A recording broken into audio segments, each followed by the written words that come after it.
The Seattle Seahawks completely destroyed Kyler Murray and the Arizona Cardinals. Kyler Murray was sacked multiple times in this game, and it just felt like there was nowhere where he can go. Robbie Anderson was a complete disappointment, been a complete non-factor since being traded from the Carolina Panthers to the Arizona Cardinals. And meanwhile, Geno Smith continues to be a winner at the quarterback position for the Seahawks. The Seahawks are now 6-3 right now, leading the division and on a 4-game winning streak. They go on to face the Buccaneers in Munich, and that could be an easy victory based on how Seattle has been playing lately. Call of Duty Kyler Murray seemed frustrated. He struggled to even take a snap from his center throughout this game. And at least this time he wasn't screaming at his coaches like he's done in the past, but still, Kyler Murray and the Arizona Cardinals did not look like they are ready to compete in the NFC West throughout this game. Murray was sacked 4 times, and one of those sacks was from longtime veteran Bruce Irvin, still getting sacked despite being in probably one of the last years in his career, if we're going to be completely honest. But it is so cool to see a guy take some time away from the Seattle Seahawks. We know he spent some time with the Raiders, then went to the Falcons, and then come back to the Seahawks where he originally experienced his prime and might be able to end his career in a nice farewell. Bruce Irvin was talking about how a lot of people try to say this team is a rebuild team, but now it doesn't look like a rebuild team, and now it looks like probably one of the best teams in the NFC. And Geno Smith did throw a pick 6, but really it wasn't his fault. It was a halfback swing play, and really Zaven Collins just made a really good play. I wouldn't put that pick on Geno Smith.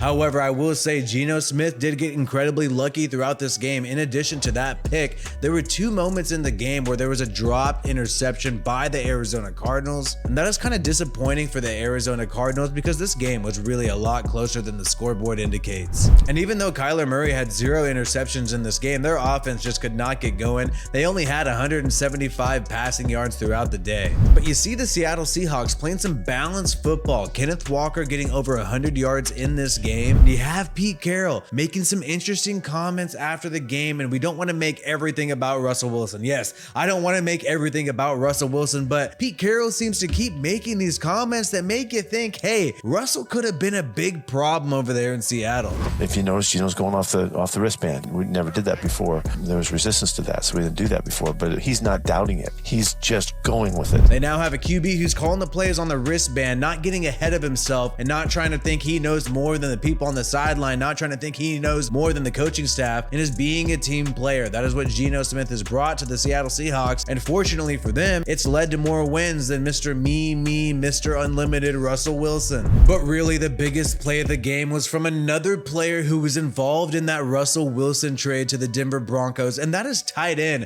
the former first-round pick Noah Fant, making this amazing play that pretty much put the game away in the most critical moments. This long rollout passing play, and it was just amazing to see him have that extra effort, go all the way down the field and make a huge impact in this game. And this is a guy who was just casted away by the Denver Broncos. The Seattle Seahawks decided to take a chance on this guy, and it's working out, in addition to other tight ends who are making the huge impact like Colby Parkinson. And not only was that a great offseason move, but Uchenna Nwosu made such an impact in this game, picking up 2+ sacks, also had some tackles for losses in this game. Man, this guy really was also casted aside by the Los Angeles Chargers. The Chargers said, hey, instead of extending Uchenna Nwosu, we're going to go ahead and just go and make a trade and pay Khalil Mack a shitload of money. And Uchenna Nwosu, you can go ahead and test free agency. And yes, he did. And then he went on to the Seattle Seahawks and is proving the Chargers to look like complete fools moving on from Nwosu as he makes huge plays with Seattle week in and week out. And now the Seahawks are 6-3 right now. They go on to face the Buccaneers this week. Then they play the Raiders. Then they play the Rams. Let me know what you think the final record of the Seattle Seahawks will be this year. At this point, I think at the very least, these people walk out of here with a 12-5 season if everything keeps going the way it's been so far. Like this video if you haven't already, and subscribe to this channel for more NFL content. My name is Wi-Fi Willie. Peace out, and I hope you have a good one.